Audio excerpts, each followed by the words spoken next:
Good morning and good afternoon. Welcome to this week's edition of the Digital Shop Talk Radio. I'm Tom Dorsey, and today we got a great show for you. So make sure you got a pen and paper handy. You're going to want to take lots of notes.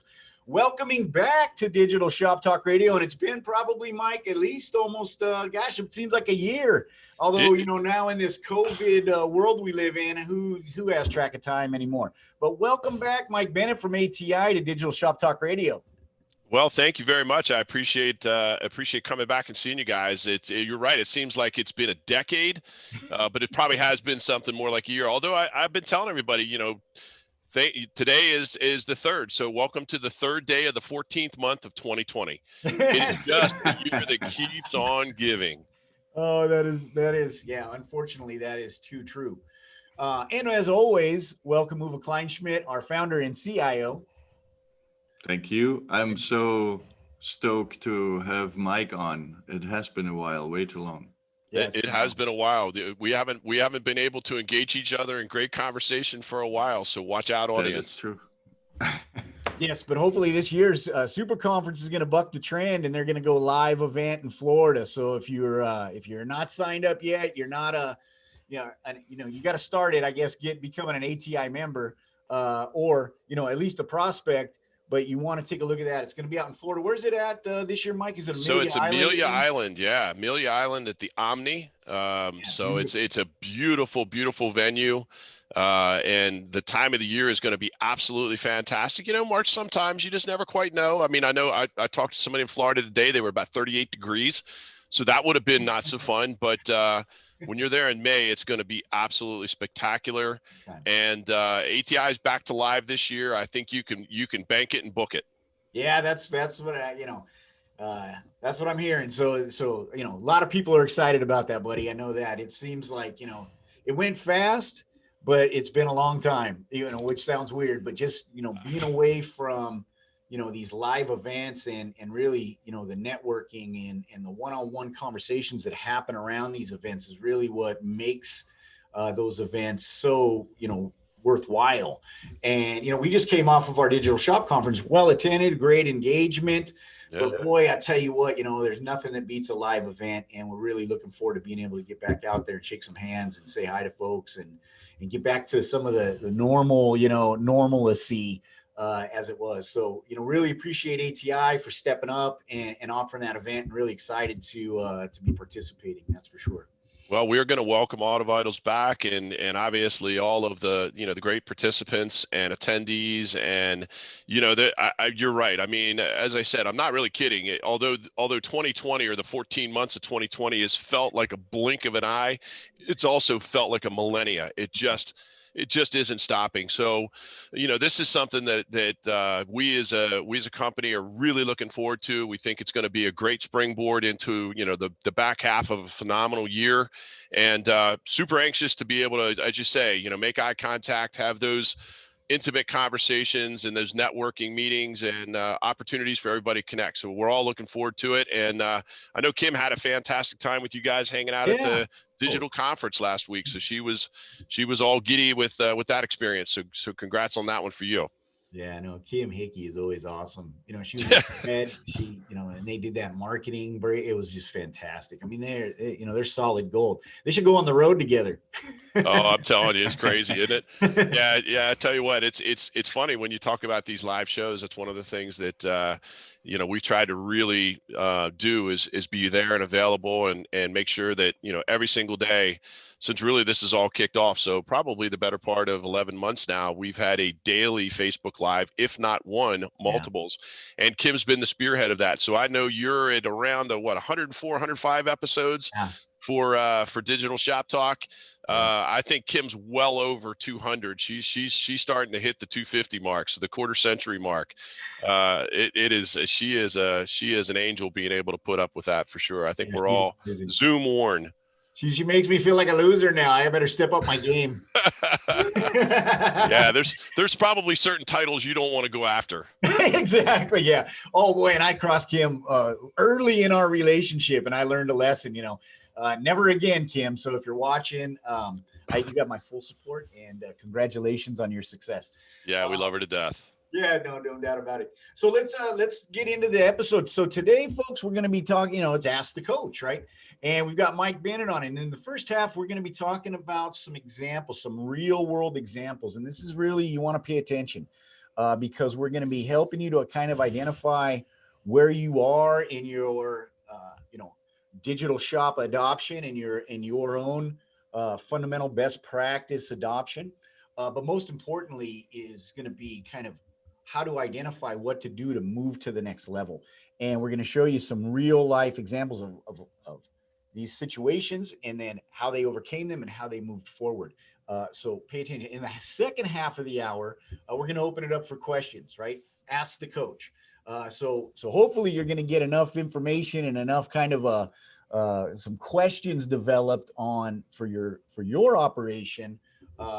And then you have an opportunity for the second half hour to ask Uva and Mike Bennett, how to implement, how to go about it, that type of thing. So really looking forward to this episode. Let's dive right in, gentlemen, and kind of get started. Mike, if you could start us off, who are we going to be talking about today, and kind of give us an overview of the situation and what transpired to get them to the level that they're at today.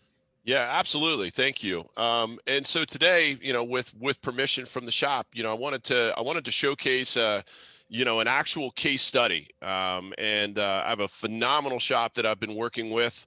I think this year it's going to be about 10 years, as a matter of fact. We've been working together, and this is Babcock Auto Care. Babcock Auto Care is a great 7-bay facility. It's located in Rochester, Minnesota, home of the Mayo Clinic. Which is a phenomenal place, and as we'll see a little later in the story here, has been a place that's been greatly challenged over the last 10 to 11 months, as a lot of demographics have. But the story with Babcock here that we want to showcase today is a little longer and a little bit deeper than this. One of the things that from the coaching aspect that we really wanted to try and take advantage of was trying to get down to the operational, the implementation level.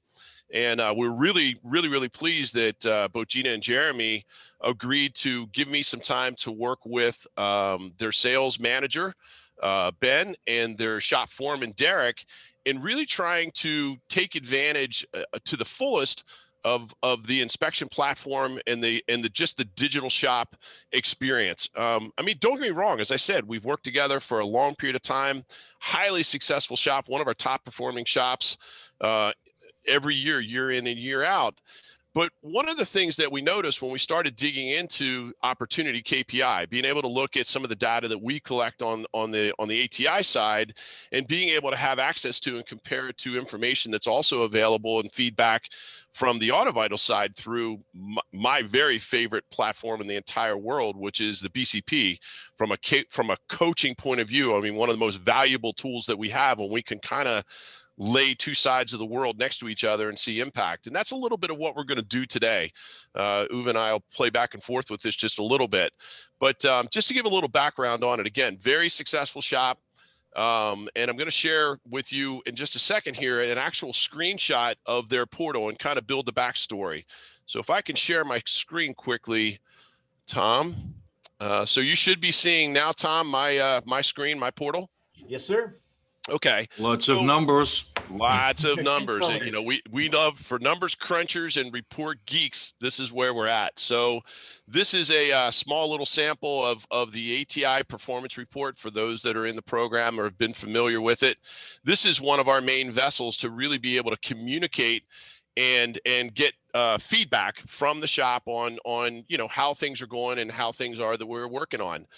The time frame that we're looking at here for Babcock's summary performance is we're looking at a period of 67 weeks. So if I go backwards, this actually strings back into October of 2019. So, jump back about a full decade that was 2020, and it was the October of the year before. And so what I've done here is I've actually populated the portal there. If you can see right here where my cursor's moving back and forth, I have 67 weeks worth of data open to the side. That data all culminates in an average column that gives us an average value for any particular KPI across that 67-week period, and it compares it to the previous year, last year, which in that case is the 67 weeks before the most recent 67 weeks. So we're looking at a before and after, because October is a period of time, as I said, when Gina and Jeremy were very gracious and allowed me some time to work with their level managers. And one of the things that we were really looking at that time was, trying to make a decision of whether or not we felt that although they were very good in using the inspection tools and an inspection process, we weren't really sure that they were getting full impact. And this was data that we were getting on our side, some feedback in back and forth conversations we were having, and quite frankly, some of the data coming back from the AutoVitals platform. And so one of the things that we look at very extensively as it relates to, cause and impact, if we have a very solid inspection system, is we're looking right down in this area. The statistic that we're looking at is estimated average. An estimated average for us is a figure that we look at on a weekly basis. We take a look at, if you consider the inspection process, and we'll go back and talk about kind of the layers of the inspection process. But if we look at the basic inspection process, the vehicle comes into the shop. Of course, we're going to perform our vehicle health check or digital inspection on the vehicle. It's going to result in technicians giving us observational recommendations. We hope that we get follow-up time and mileage-based recommendations. They're turned into, through the estimating process, into an estimate that we can present to a customer. So it is that total that we're looking at, the total potential of estimated work for the week. It's what we did sell plus what we did not sell that ends up becoming, depending on your system and the verbiage, either deferred work or declined work. But prior to, really sitting down, we had a shop that was doing a good job. Their average vehicle was producing for them an estimate value of about $915.56. Total vehicle count across the period of time divided into estimate values. This is what we would end up with on average. Service Counter did a fantastic job. They were converting 49, almost 50% of the dollars that they were presenting for an average repair order value of $472.89. So in all accounts, a rather successful shop in its ability to communicate. But when we dug a little bit deeper and we looked at some of the feedback we were getting from the digital inspection platform from AutoVitals, either through the inspection metrics or the BCP, what we realized is the inspections we were doing pretty good. But the problem is we weren't doing the inspections completely. And this is really, Uwe and I were talking a little bit earlier today, if you really think about the evolution of a shop through the digital process, there's really probably three phases of evolution. Our first phase is really about getting the inspection process drilled in, right? The effectiveness of being able to perform the inspections, making sure that we have a consistent inspection process, our technicians are bought into it, it's being done routinely and regularly, it results in recommendations which turn into an estimate.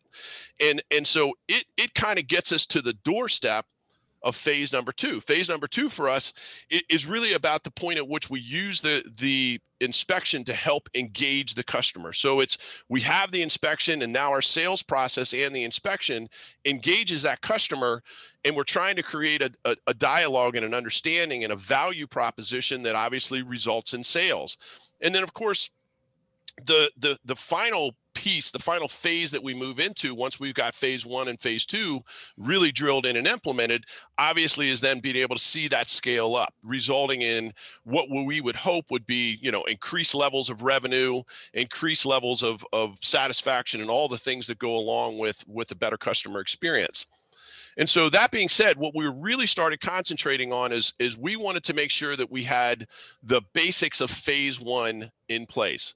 And Uwe, I know we've got some stuff we want to share about current metrics, but I can tell you from memory a couple of things that we looked at coming in the AutoVitals at that period of time is, at that period of time, if you would look up here in the last year column, we were working on about an average of around 115 vehicles per week across this, 67, so from the 68th week out to what would be, I guess, about 130 plus weeks ago, we were seeing about 115 vehicles a week. We were roughly inspecting 50%, let's say 50 to 55%, and we probably had equal amount of inspections being sent, right? Which resulted in an overall estimate value of about $915. And of course, sales team did a phenomenal job, 49% conversion rate. So they're selling about half the dollars that they present for a 472.89. Very respectable, very solid average repair order value. But we were concentrating on the inspection side and really trying to work on that phase one.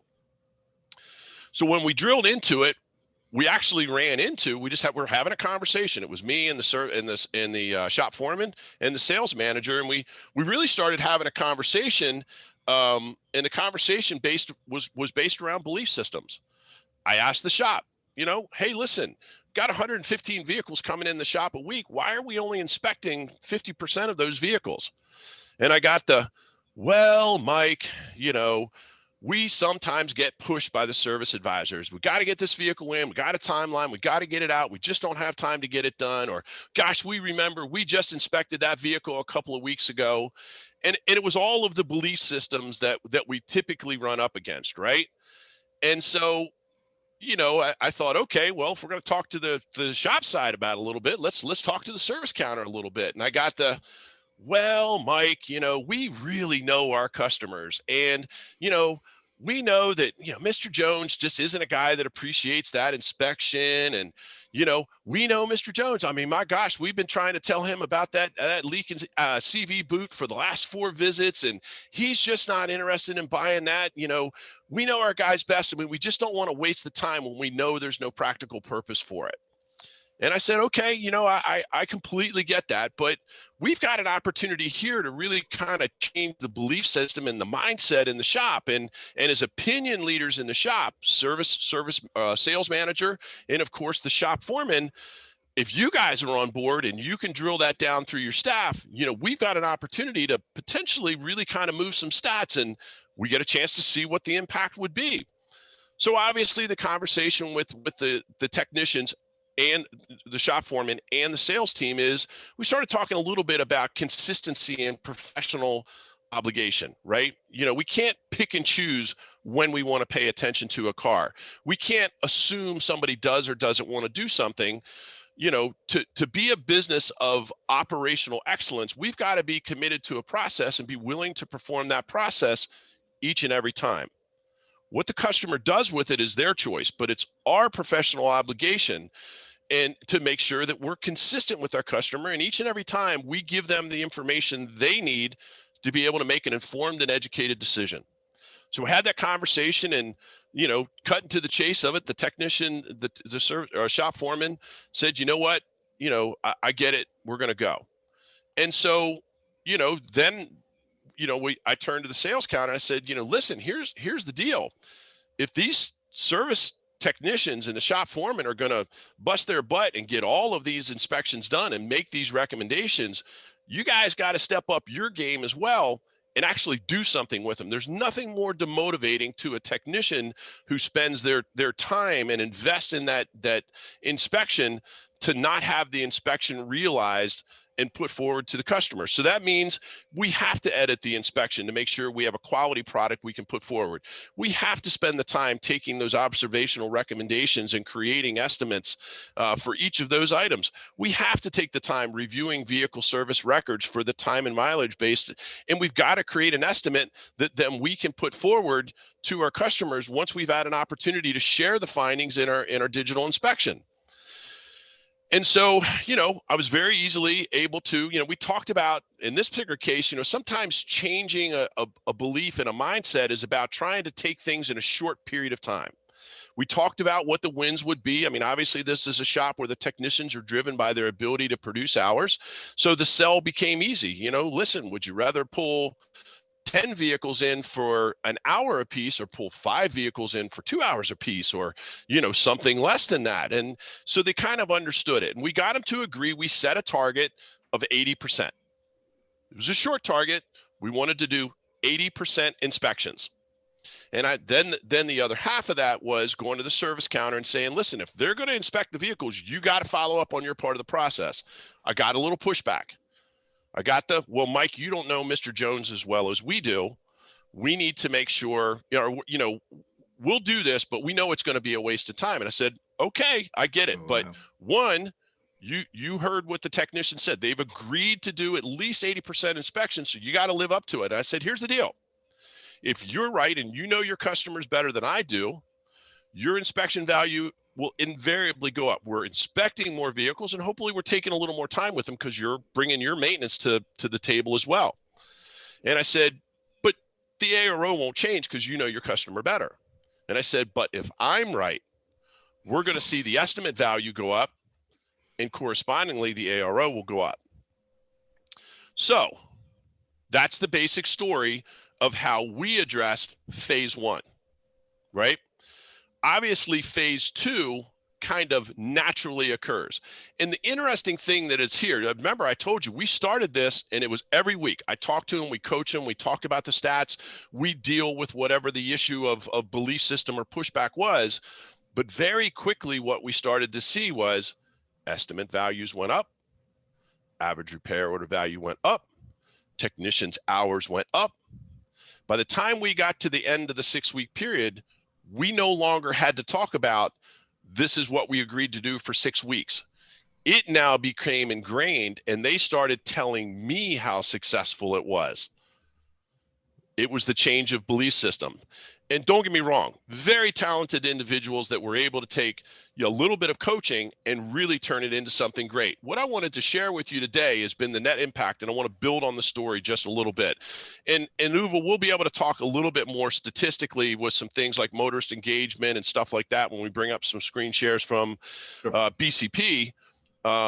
About what the impact in phase two, and really we went into phase three, which is really about trying to use these tools to increase sales. But here's the story, and here's where it takes a little twist. We had this funny little thing happen to us called COVID. Now remember, we're working on this in October, pre-COVID. This is October 2019. We're on a good path. We're seeing these numbers come up. Immediately we saw the $750 to $900 estimate values going to $1,000 to $1,300, right? We're seeing that average repair order start to come up a little bit. They're believing it, and the momentum's getting stronger and stronger. But then COVID hit. And, I'm sure Auto Vitals could corroborate this from the data that they collect looking around the country. I can certainly tell you from the ATI point of view, and especially at least early on, our industry was hit, and it was hit hard. Our customers in many, many markets were locked down. They didn't leave their house, but we lost things like schools and offices closed and sports shut down and camps for kids. We saw that vehicle mileage driven. Matter of fact, I've seen a report as recent, I think 2 weeks ago, from Lang, and Lang talked about they really believe when the December data is in, we're going to probably be around 15% reduction in annual national miles driven. That is massive. We haven't seen that level in the reduction of vehicle mileage driven in history. There's only been, I think, 5 occurrences of a drop in vehicle mileage compared to the previous year. And all of the rest of them occurred back in 07, 08, 09, and I think 12 was the next year. They were all single digit reductions. We're talking about a 15% reduction. In some markets were hit exceptionally hard. I can tell you very deep white collar markets were hit hard because those were very easy jobs to become work from home, remote.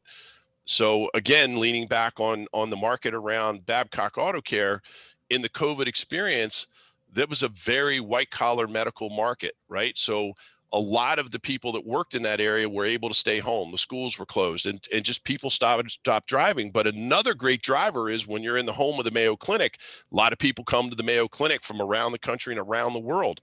All of that stopped.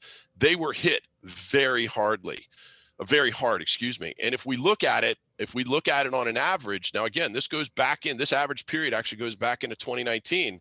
Prior to that, they were averaging 114 vehicles per week. Through this period of time, which started in October of 2019, but really the drop started obviously in March, they've dropped to a low of about 90 cars per week. So that is a loss of nearly 25 vehicles per week. To any other shop in any other situation, that's debilitating to colossal. It ends up killing you. But I'm very pleased to say that when we look at it from a total sales point of view, you'll notice we dropped nearly 25 vehicles per week and maintained within $600 weekly revenue average. So it's the most backwards way of exemplifying phase 3, which is the growth of your business. Right. In this particular case, I believe it's one of the greatest factors in the preservation of a business. And if we look at it, right down here is where we see what happened.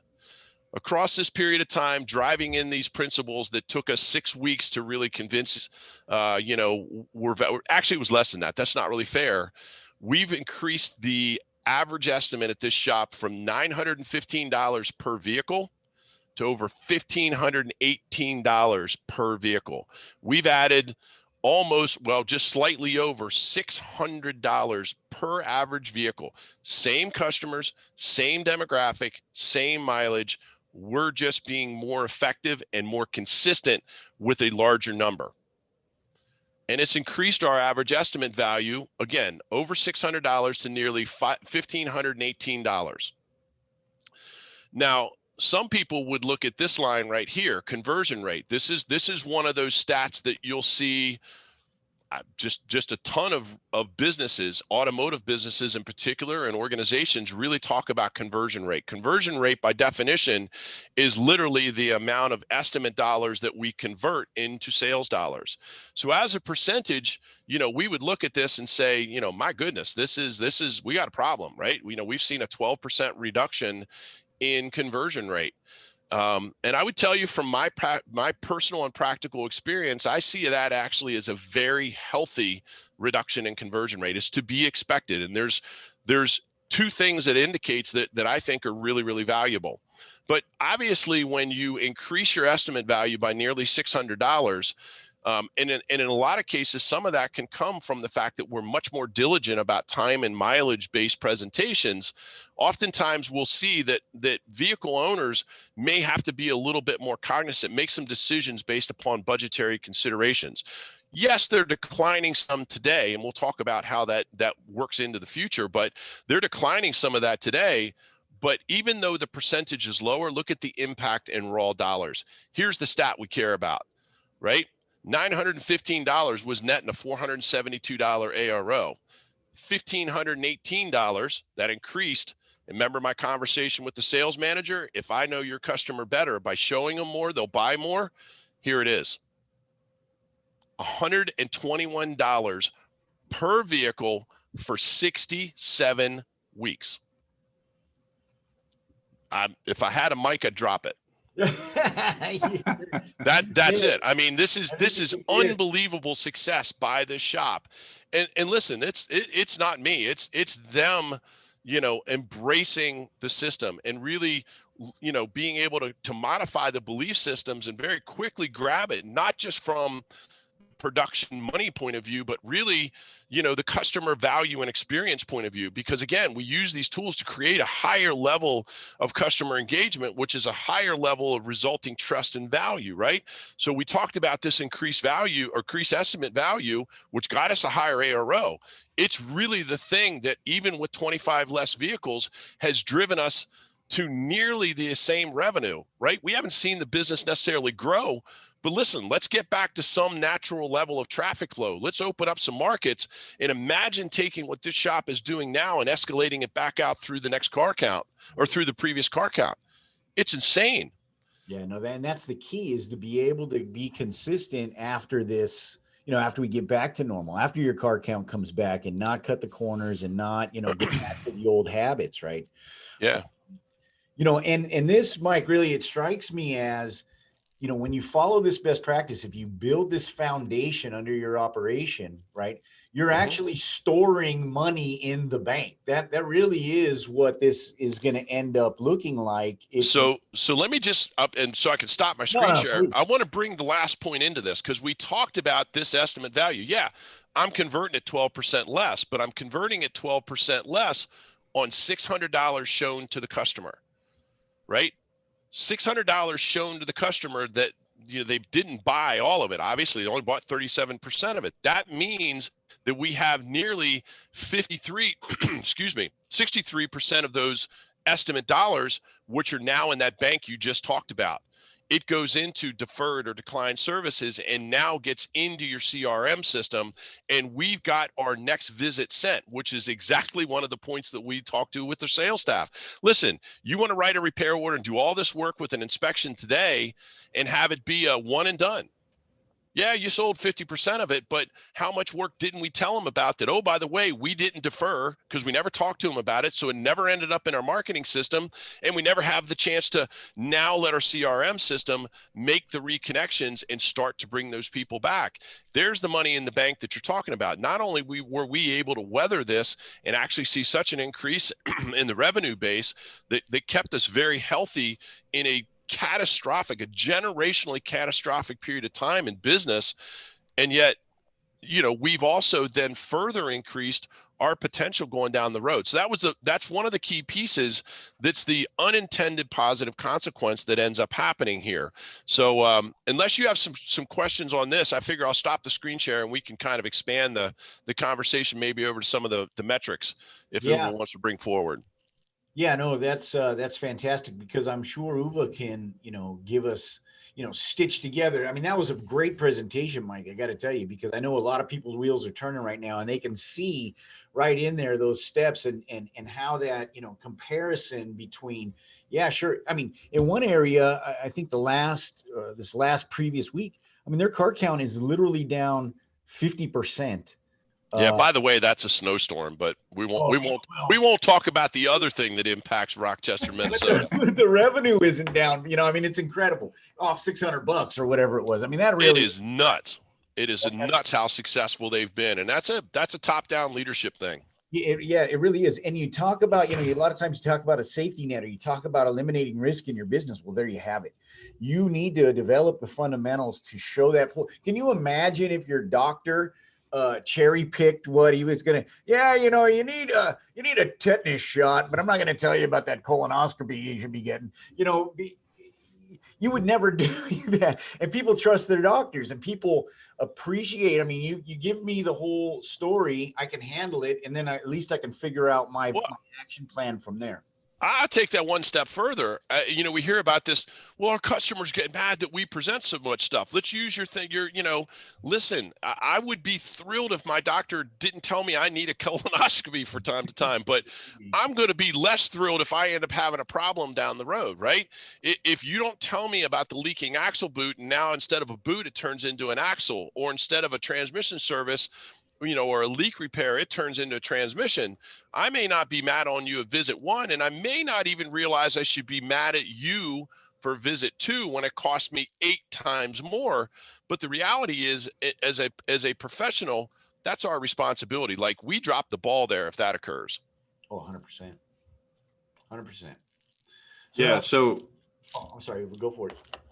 A small piece of a big pie is still bigger than a big piece of a very small pie, right? So our job is to identify what's the right sized pie.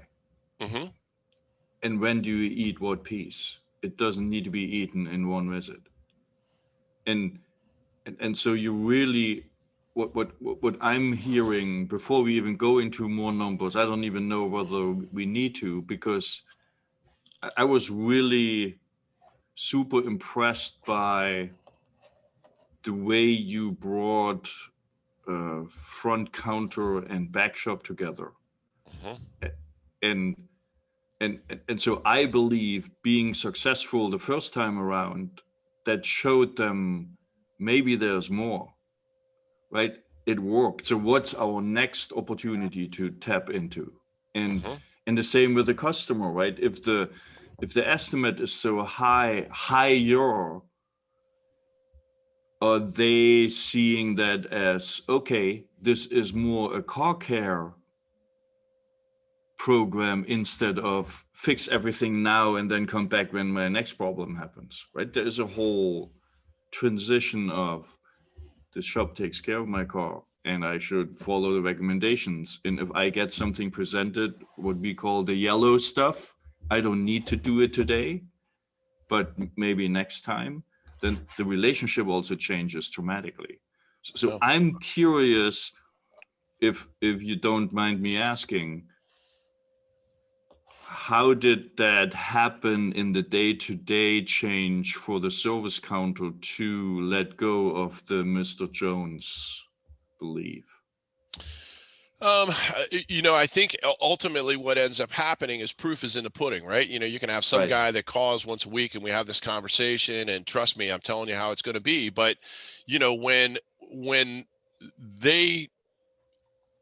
they completed the phase one transition, when they really got themselves to the point where their inspection and recommendations speak for themselves, because they now have a product that engages the customer. I mean, how many times have we presented that to Mr. Jones, the guy that denied it 4 times before, when it was presented in such a way like it sounded like an optional, do you want sprinkles on your ice cream, as opposed to, wait a minute, I can, that's a problem. Like, I can see that doesn't, grease like shouldn't fly around like that. I can see there's a problem with that.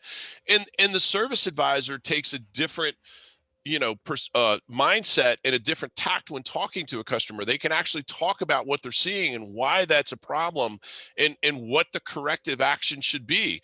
Can help a customer kind of work through the prioritization of what's there. It becomes much more realistic, and it became much more natural. The service advisors, I think, for the most part, ran up against customers who were felt more educated and were more comfortable with giving that okay than had they previously been, where they were given a no because that just seemed like the reaction. You were giving it, I don't want sprinkles on my ice cream, as opposed to, this is something that, wow, that looks like that's really important.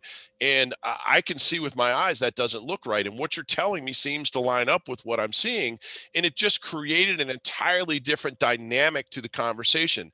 I began to hear much less about service advisors complaining about pushback, right? Pushback comes back in a lot of cases when a customer in their mind is saying, what you're telling me, what I'm seeing and what I want to do don't line up. But when what you're telling me and what I see lines up, now I realize I got to talk about it, and it's much easier to have that conversation. We're standing on the same side of the counter, not in opposing views.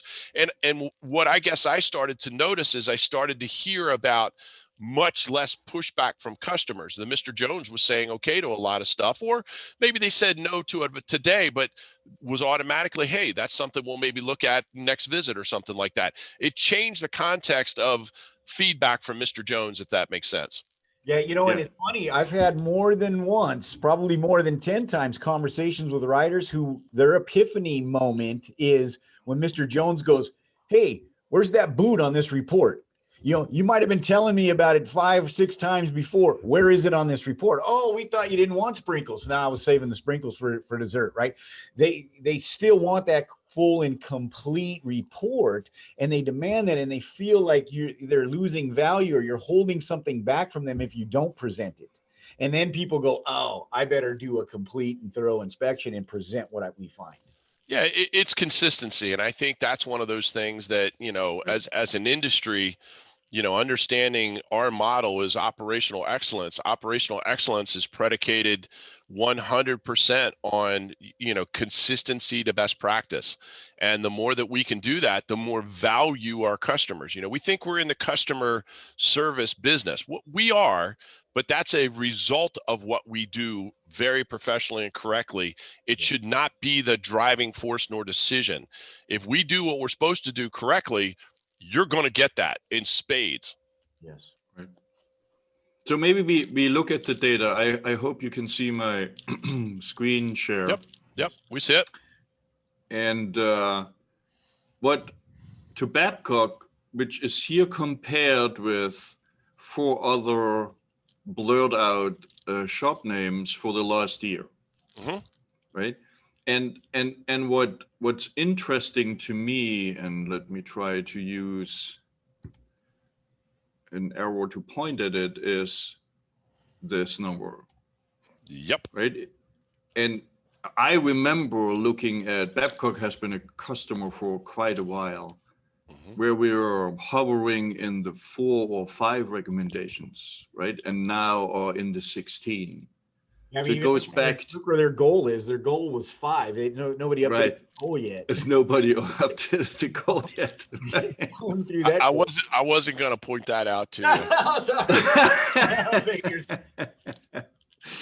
That's incredible. That's incredible, right? And that takes a lot of belief to go back to your belief system for the tech to do the extra work, right? Well, and your service advisor, quite honestly.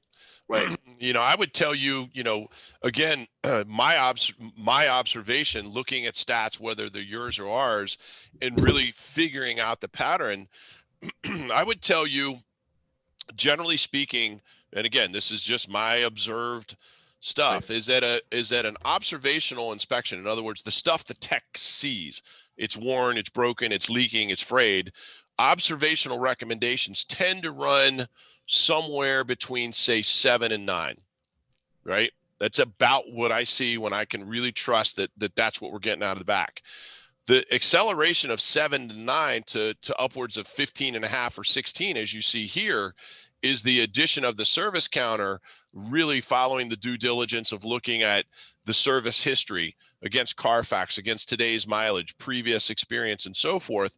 And that's usually that difference, you know. So when I see, you know, the kind of back process in shape, that's where you'll see kind of that $900 plus or minus. I'm just throwing a number there, where you and you'll see when that gets tightened up, it might get up into the $1,000, $1,100 range. Where you see that accelerate up to $1,500, $1,600 in estimate value is going to be that maintenance that brings to the forefront those opportunities as well. Yep. And so this to me is a great example of the front and the back working together, each one understanding their responsibility in the process. This is how you end up with that estimate value, these recommendations, and ultimately all the things we saw as a victory. You know, that's really brilliant too, because if you've already got the 8, right, or that's just natural, that's going to be organic. You're going to run around, like you said, the 7 and 9 range. Really, all you're looking for is 5, 6 more, right? And we used to say that a lot when we were talking about best practices around number of pictures taken, right? Well, if you're doing your 4-corner walk around and you already got, you know, almost 10 pictures, right? Or 8 pictures, whatever it is. And you're really only looking for 4 or 5 more to hit that kind of number, the sweet spot that we were looking for at that time. This is a really simple and I think easy to understand and easy to implement. I think the question would be is, because I thought, Mike, in your open, when you talked about how you went and you got the techs on board, and then you kind of leverage the techs to say, well, they're going to do it, so why aren't you writers? You know, you're just going to, you're going to cut them off, right? How do you get those techs to take that initial kind of leap of faith? How do you get them to change that mindset and just try it? Even, is it like, do you do it for a pay period? Do you do it for a day? We played a 6-week game. And that's really what it was. We put some targets out there, you know, trust us, it's going to be worth your while. You know, we got enough conversation going about, you know, best practice and who we are as a shop and what our obligation is to be consistent with our customers. And then quite frankly, you know, the other half of what really makes employees move, in most cases is, you know, what's in it for me. Right. And it's making sure that within these conversations where we talk about, you know, increased number of recommendations or increased number of inspections, here's what I typically see occurs in labor hours per ticket. Right. Or here's what happens in overall average repair order value. And when you can start showing some of this is what happens in the real world, it becomes much easier to get them to take that taste test and let's give it a try. And if you really get, excuse me, the buy-in, and they give it an honest try, the results will naturally drive it. It just is going to work. Yeah. You do X, Y will occur. Yeah, no, that really is the rocket fuel right there, right? And so for folks that are struggling, maybe you're trying to get your motorist research time up. Maybe you're working with your Auto Vitals advisor and you're working on these very specific metrics. That really is the rocket fuel right there. Once you can get, you know, you talk about having your techs on board. That doesn't mean that they just complete an inspection, right? They're gonna follow those best practices and do them diligently and take the right pictures with the right lighting. But they're gonna hit that number of recommended action goal for you, and really everything builds off of that. Yeah, and if everybody's doing their part of the process, there's a natural result, and the result ends up being the payback back down the food chain, so to speak. Right. You know, you're going to see the increase in average repair order value. You're going to see the increase in labor hours per ticket, and obviously your technicians are going to see for their efforts an increase in what the tickets. You know, and that's what we talk about it. Listen, would you rather pull a vehicle, 20 vehicles in at 2 hours a ticket? Or an hour a ticket, or would you rather pull, half the number of vehicles in for 2 hours a ticket? It's pretty simple. It is. Yeah, What I also love about this comparison is you can see that with Babcock, the certain KPIs really line up. High inspection rate, high inspection send rate, high motorist research time, only comparatively kind of matched by this shop, where we kind of have the same lineup except for the recommendations. Well, that's exactly where we're going to go. So if you pay attention, that particular shop there, phenomenal motorist research time. They're doing the inspections, they're sending the inspections, phenomenal motorist research time. And by the way, great ARO. You have to ask yourself, what kind of vehicles are they working on? But that being said, if they've got their people engaged for nearly 500 seconds, producing $1,000 in ARO on 8 recommendations, imagine what it could be if it were 15 recommendations. Right? Because those vehicles don't need less than the ones do, down the rest of the street here. Yeah, that's correct. And what would that weekly revenue look like once that deferred maintenance is coming back on a consistent basis too? Right. Real quick, Mike, Tony Funenberg is asking, sorry, from your previous, when we were talking about getting all those recommendations onto the estimate, she's asking, so are you suggesting having the service advisor input into the inspection, the maintenance items? Absolutely. My personal opinion, both as a shop owner and as a coach and ATI in general, we have several programs. There's what we call the Nowhere to Hide. But that's absolutely what I consider the best practice. And so if you really think about it of sphere of influence, like what can I do effectively, your technician is the one that has the technical expertise to be able to look at systems and see when there's things that are wrong, right? Deviation, observable recommendations. If it's brake fluid, it's moisture, color, copper content, frayed belts, worn brakes, that sort of stuff. Our service advisors don't have that expertise. Our technician's time is incredibly valuable, and the most productive technician is the technician that either has a tablet or a wrench in their hand. If they have a mouse in their hand, they're not being productive, right? So if they're the ones that are digging through the service history, because even if they do, it's in the bays and they can look up the service history. One, they don't have the total picture. They haven't had the conversation with the customer. And two, more importantly than that, it's just not as productive. They can't be as quick about it. And so, we really propose and promote that your service advisor is the one that's got the majority of the time and the information available to them, the access to data, to be the ones that can take today's vehicle mileage and reach out to the rest of the resources, whether that's a conversation as a first-time customer, Carfax, or we're looking into our system for previously recommended or previously performed services. Because as professionals, most of our shops, they realize, from time and mileage, and I don't want to get in the conversation of what's preventative maintenance versus what is a maintenance repair, but the idea is that we know when we're going to make recommendations for something, say like brake fluid, and so there's not just we do it at 3 years or 30,000 miles, and you're at three years, 2 months, and you're at 34,000 miles. So you're clearly due. I mean, that's condition number one. But the other thing is it at 64,000 miles and it was done at 30 and now it's due again? Or maybe the first time they didn't get it done till 40 and now we're at 64. So they're maybe not today, but that they should know about for their next visit, right? So we're already even starting the maintenance conversation for the next visit, the yellow, so to speak. So long answer that says absolutely that, please, Auto Vitals, tell me if you would have another opinion, but I absolutely believe that to be the most effective place that time and mileage and history data mining can occur. Yeah, no, tech staff knows what's right in front of them, and it's the service writer's job or production manager, whoever you have doing that role, to do the due diligence, right? To do the investigative work around the history and actually extrapolate, because I know this is something that Uwe can speak to, is looking at that vehicle and and your experience with that vehicle, right? That you're more prone to water pump replacement at this mileage, and you're coming up on that. We know that because we do it all the time. I used to have a Ford Taurus that needed some coolant tube in the transmission, and I didn't listen to a guy, and I ended up buying two of them, because the first transmission I bought failed because those Taurus were junk, right?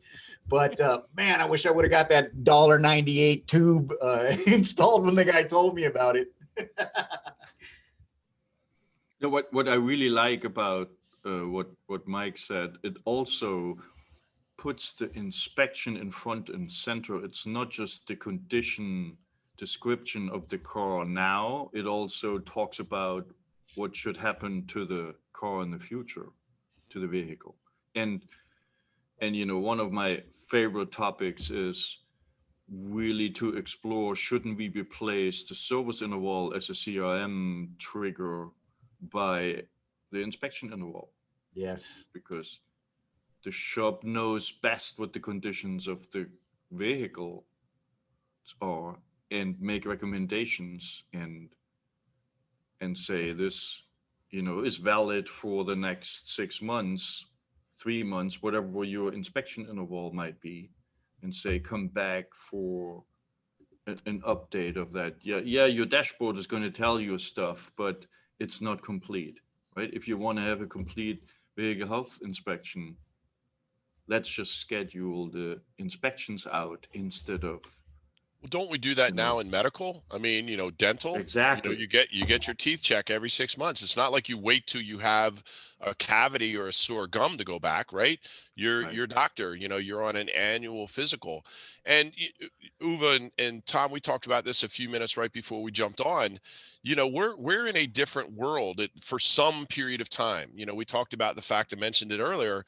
We've seen a 15% reduction in overall vehicle mileage annually driven through 2020.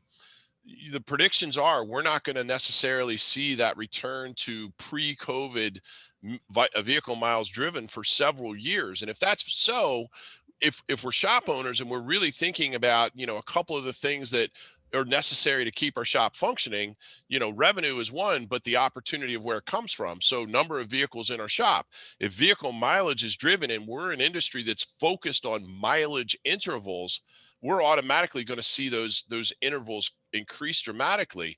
But what you're mentioning is something that I think is huge, just as we relate it to actual maintenance-based items. We've always said time or mileage, right? Mm-hmm. And if mileage is extending, that doesn't necessarily mean the time is going to extend as well. There are some things that, conditions continue to occur, even if the vehicle is being driven at a less rigorous pace. And so I think in a lot of cases, our verbiage, and we've seen these mileage intervals increase, really for the last 10 or 15 years in our industry. And to overcome that, you're going to have to do, one of two things. You're going to have to try and go out and grab more market share. I need more new customers in the door to fill the gap of customers that aren't coming back 3 times a year. Or we're going to also have to augment that with the conversation switching from mileage to time. Verbiages like due by time or mileage have got to change to expired, right? So we used a funny analogy. My wife is one of these, she buys a gallon of milk and, might have a half a gallon in it. But if that little date on the top is met, it's dumped, right? Why? Because the milk is expired. It's going to go bad. And if we take our minds as consumers are trained to an expiration date, can't we change that verbiage and start to think about it the exact same way? Your oil change interval has expired. No, and I thought that was brilliant. When they did that to canned soda, right?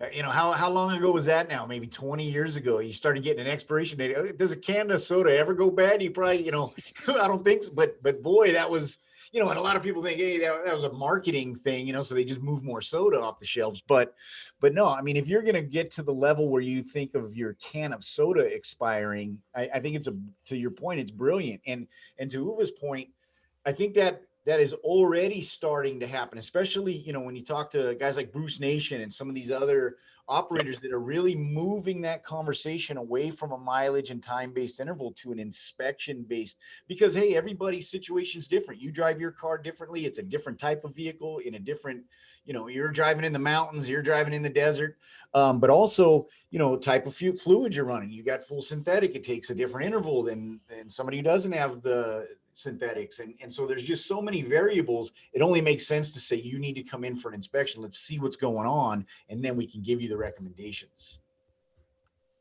Yeah, Bill Connor actually, just mentioned your vehicle health inspection will expire on month, day, year, and that's exactly it. It's no different than that little sticker on the side of milk. And if you're like my wife, there's people that anything food related that has a date, it's gone. Yeah, right. If we could just get them to think that way with their oil change or whatever, right? Right. Yeah, it is expired. New window sticker. That's what Bill's saying. No, digital. Digital sticker back. There you go. The digital sticker. So one thing real quick, Uwe, if you look on Babcock here, I think it's really interesting. If you remember, our original goal for them was to go from that 50% inspection, 50% scent. Right. I just set a number of around 80.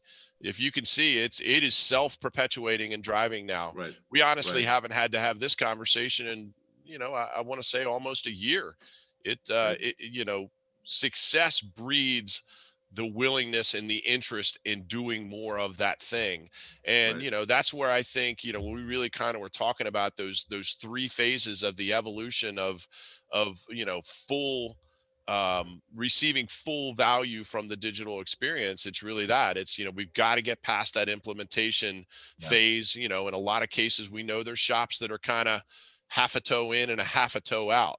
When you can get it fully vested, that becomes the natural transition to the phase two, that customer engagement experience point of view. And then when you couple the two of those together, that becomes the natural phase shift, the evolution and progression towards, that revenue base, going way up. Like I said, this has been an odd year where, we maybe haven't necessarily target increased revenues. Some shops have been able to do that. Some markets that have been very badly hit, you've got great cases like this where literally they've been able to weather the storm with what would otherwise devastate. And in this case is kind of kept them right on pace. And I think that's quite honestly because of the full acceptance and implementation of those three phases. And that was naturally occurred. We pushed them in the beginning, but it became a natural evolution. And I think that's the important part. It's not this, oh God, reset phase two. Oh my Lord, we have to chunk through that. And oh Lord, we have to go to phase three. No, it just becomes a natural roll. Yeah, it becomes a machine, right? And the machine runs. When you turn it on, it runs, right? And if any part of that machine isn't functioning correctly, well, you know about it, right? You know immediately, and then you can correct it. And a lot of this becomes self-correcting, right? The techs are holding the service writers accountable, and the writers are holding the techs accountable, and the owners they're holding the owner accountable, right? And whatever role you're in, if you're part of that machine and you're just not hitting what's expected of you, the rest of the machine is going to come and tell you to fix it. Right? It's like football, right? When you get in the huddle, you just didn't always talk about the next play. You talked about how much this guy sucked on the last one, and you start telling him you better make your block this time. Well, it's accountability. It's accountability. An engaged team will give you a high level accountability from all levels, up and down. All too often, we, as I say, when the shop owner or the shop itself is a half a toe in and a half a toe out, there's oftentimes a lot of disconnect. There's really no one's understanding what to do, and nobody understands why it's important. This is, oh my goodness, the owner went to another seminar and they've got some new tool they brought back for us, and it becomes that whole thing. When you can really get that initial push for engagement, it becomes that self-perpetuating deal, and then it's full team engagement. As I said, this thing is self-perpetuating now. We're not having to have these conversations anymore. I'm not asking every week, tracking how many inspections did we get done, what was our inspection, did we get over that 300-second motorist engagement. It just happens naturally. Right. Yeah, no, and that's such a brilliant point. And that's why we say, bring that BCP into your weekly meetings, because when you get to that level, that's exactly what you're doing. You're just going, yes, the tank is full of fuel. Yes, we're maintaining it correctly, and we're doing the things that we're supposed to be doing. And we can go through really quickly and see are we working towards our goal? Are we doing what's expected? And if we are, like you said, then we have an expectation of the result, right? We know what to expect. And I mean, that's a really good way to run your operation when you can start to forecast to that level. And exactly. And the trickle back is when all this stuff is happening, your techs are winning in the production side of life, your service advisors are winning on the sales side of life. They've got customers that are a much easier sell and a much less confrontation and discussion. I mean, the payback downhill is usually invaluable. Yeah, and Bill had a brilliant point earlier. He says that once this happens, it's the ancillary benefits too.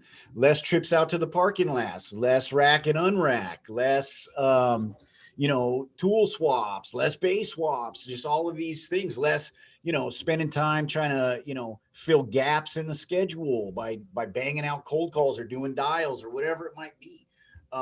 It all just, now you're just producing hours and staying busy, and you're making the most out of them, and it just becomes a much more seamless and consistent operation with consistent results. And I mean, that's where everybody wants to be. And the fact that these folks are doing it through COVID like this, and I think, and we've talked about this several times on the show, is to say, hey, it gave me more time to sit back and really think these through and build processes around these best practices. But just to see it realized through in the 14th month, like Mike said, it really is incredible. And now the key is maintaining and growing it from there and continuing, because like you said, I mean, imagine what some of those shops could have done if they had that car count where they were post COVID and they were running these same types of metrics. I mean, to the moon, Alice. Yeah, yeah, and we actually saw that in the fall, and really the first couple of months of prior of 2020, prior to the onset of that thing we call COVID. But anyhow, yeah, we actually did see that, where that car count was in a very strong place, and just all of a sudden the revenue is just naturally being driven to places that we hadn't seen it before on a regular basis. But the one last point I do is, we're talking about, this reduction in vehicle mileage, and we're really going to have to work and think about, where are we as shop owners, where are we going to put efforts to try and maintain census in our bays.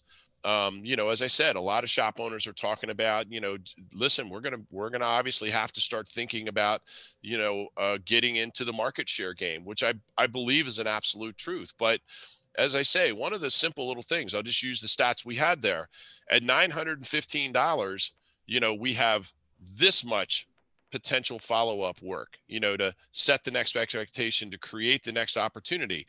At $1,500, we have this much work that now drops into, we've already set the expectation for that next visit. And if you're in the case of the digital inspection and the AutoVital CRM that follows up, they're going to get re-pinged on the way and just continue to build on the conversation that occurred at the drop. Yeah, you may on percentage not have sold everything, but what you did is you got benefit number one, ARO increased on that day.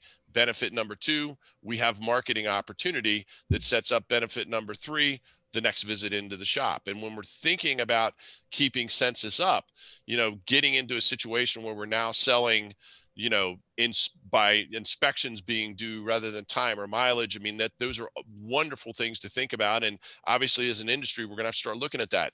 Up in our marketing budgets to go after brand new customers is fantastic, but nothing will ever be as easy and as cheap as tapping back into your customer who knows you, believes in you, has faith in you, and has already started to develop the value proposition with what you've shown them. Just because they didn't buy it today doesn't mean they don't want it, or doesn't mean it's not important.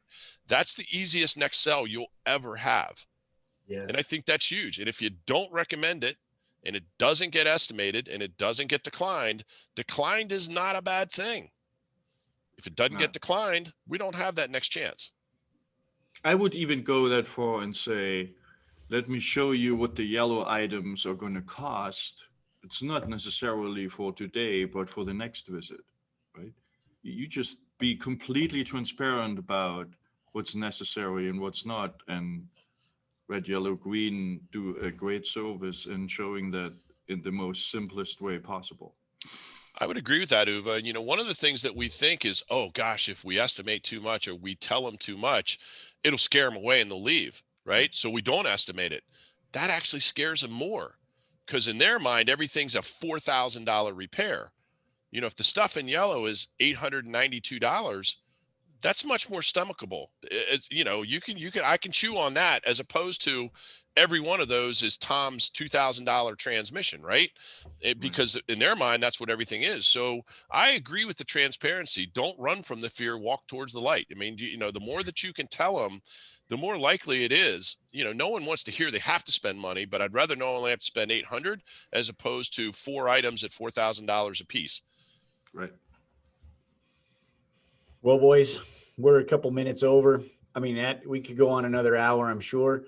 I think, Mike, that's a testament to saying it's been too long since we had you on the show. And you're going to have to keep me coming back just so we can keep the segment shorter. Yeah, we have to reduce that interval, right? That's a BCP goal that I need to set for myself. There you go. Right. I had to reduce that service interval.